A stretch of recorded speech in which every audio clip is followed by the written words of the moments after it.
भगवत गीता में श्री कृष्ण कहते हैं मोह माया त्यागो। तो क्या गलत कहते हैं लोग? इस चीज़ को बहुत गलत लेते हैं। लोग कहते हैं कि गीता में लिखा है क्या साथ लाए थे क्या ले चलोगे, तो क्या गलत कहते हैं? जब इंसान इस दुनिया में आता है तो क्या लेके आता है? क्या लेके आता है? कुछ भी नहीं। और क्या लेके जाता है? कुछ भी नहीं। बड़े से बड़े रईस, बड़े से बड़े राजा महाराजा नहीं कुछ ले जा पाए, तो हम और आप मामूली इंसान हैं। हम क्यों नहीं समझ पाते? क्यों हम इन चीज़ों से इतना अटैच हैं जिनका कोई मतलब नहीं है? आज अगर कोई गाड़ी है तो कितने दिन तक रहेगी? वही हमें रामायण सिखाती है। राम ने तो करके दिखाया है। राम ने, आज जो लोग कहते हैं ना प्रैक्टिकल रहो, तो राम ने तो प्रैक्टिकली करके दिखाया है। प्रैक्टिकली आज कौन ऐसा कर सकता है कि अपने भाई के लिए सब कुछ छोड़ दे, अपनी सारी खुशियां कुर्बान कर दे, अपनी पूरी लेविश लाइफ ठुकरा दे, इतना बड़ा एम्पायर छोड़ दे? कौन छोड़ेगा? आती हुई लक्ष्मी आज कौन ठुकराना चाहता है? राम को तो सब कुछ मिल रहा था जो उन्हीं का था। राम घर के बड़े बेटे हैं ना, तो उन्हीं को मिलना था, पर उन्होंने छोड़ दिया। आती हुई लक्ष्मी को भी उन्होंने छोड़ दिया कि ठीक है मुझे नहीं चाहिए, मेरा भाई खुश रहना चाहिए। तो आज जो लोग कहते हैं ना अच्छे कर्म करने से क्या मिलता है, ये मिलता है जो राम को मिला। राम ने अच्छे कर्म करे तो 14 साल वनवास जरूर काटा, पर 14 साल के बाद क्या मिला? दुनिया भर में जय जयकार, दुनिया भर में बस राम का नाम। तो जिसने चुनौतियों का सामना किया है, परेशानियों का सामना किया है, जिसने मोह माया त्यागी है, राम ने मोह माया त्यागी ना। राम ने मोह नहीं किया। राम ने ये नहीं सोचा कि अरे मेरा क्या होगा, मैं वन में जाके कैसे रहूंगा। ये मोह था, माया थी, वो एम्पायर पूरा मिल रहा था, उन्होंने छोड़ दिया। तो भगवत गीता क्या गलत कह रही है? राम ने प्रैक्टिकली करके दिखाया है, भगवत गीता में थ्योरेटिकली लिखा है। आपको प्रैक्टिकल थ्योरी दोनों भगवान ने करके दिखाया है, फिर भी आपको समझ नहीं आ रहा है। आज लोगों को सफलता चाहिए, कैसे मिलेगी? आपको पता ही नहीं है सफलता की परिभाषा क्या है, सफलता है क्या। अगर आज आप किसी फील्ड में सफल हो भी गए तो कितने दिन? इंसान कोई परमानेंट नहीं है, इसीलिए तो भगवान कह रहे हैं क्या साथ लाए थे क्या ले चलोगे। अगर कोई नौकरी लग भी गई तो कितने दिन कर लोगे नौकरी? कितने साल? 30 साल, 40 साल? कोई बिजनेस अपॉर्चुनिटी मिल भी गई तो कितने दिन कर लोगे? ये राम तो समझते थे, क्योंकि वो तो नारायण है, उनकी पूरी सृष्टि है।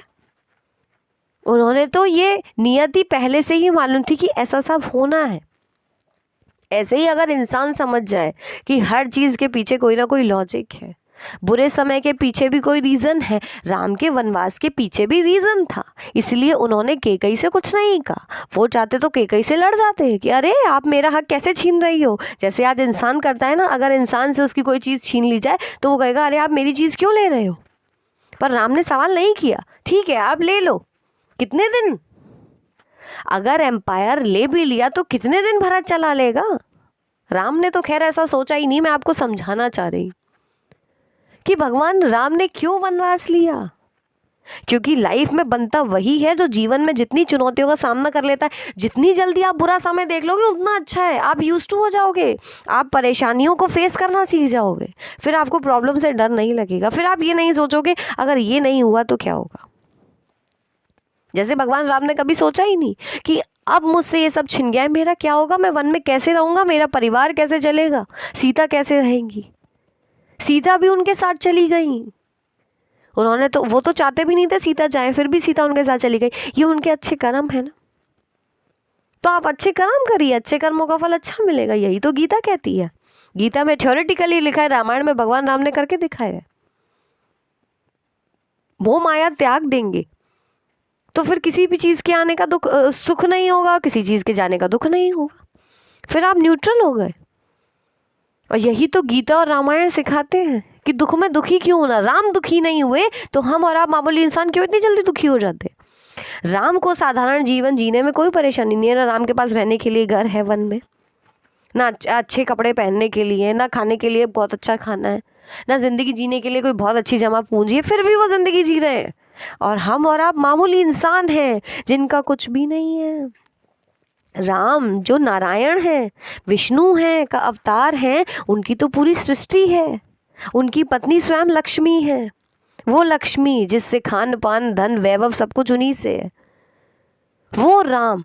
और सीता वन वन भटक रहे हैं और साधारण जीवन जीने में उन्हें कोई परेशानी नहीं है।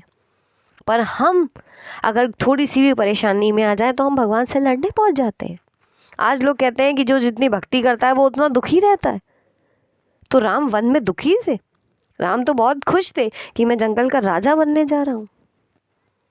गीता भी तो यही कह रही है कि दुख में भी खुशी ढूंढो। गीता भी तो यही कह रही है कि सिर्फ अपने अच्छे कर्म करो। भगवत गीता में थ्योरेटिकली लिखा है, रामायण में भगवान राम ने करके दिखाया है। क्यों मोह माया रखनी है? क्यों कर्मों का फल अपने हिसाब से लेना है? राम को राजा बनना था पर नहीं बने, तो जो चीज़ आपके हाथ में है ही नहीं, क्यों अपने हाथ में लेके बैठे हो? फल किसी को नहीं मालूम क्या मिलेगा। सबको बेहतर ही चाहिए, पर बेहतर सबको मिल तो नहीं रहा। सबको ही राजा बनना है, पर राजा सब बन तो नहीं जाते। राजा कोई एक ही बनेगा। राम या तो राम बनेंगे या भरत बनेंगे। किसी ना किसी को तो सैक्रिफाइस झेलना है ना। तो सैक्रिफाइस करने की ताकत अगर आप में है तो आप सब कुछ झेल लेंगे।